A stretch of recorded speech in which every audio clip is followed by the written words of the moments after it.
وقال الشيطان لما قضي الأمر إن الله وعدكم وعد الحق ووعدتكم فأخلفتكم وما كان لي عليكم من سلطان إلا أن دعوتكم فاستجبتم لي فلا تلوموني ولوموا أنفسكم ما أنا بمصرخكم وما أنتم بمصرخي إني كفرت بما أشركتموني من قبل إن الظالمين لهم عذاب أليم.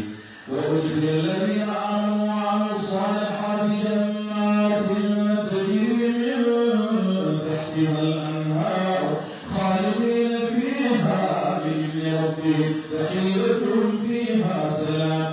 ألم تر كيف ضرب الله مثلا كلمة طيبة كشجرة طيبة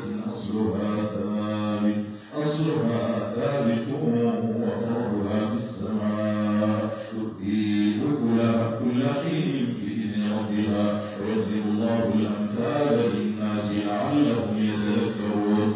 ومثل كلمة خبيثة كشجرة خبيثة اجتثت من فوق الأرض ما لها من قرار يثبت الله الذين آمنوا بالقول الثابت في الحياة الدنيا وفي الآخرة ويضل الله الظالمين.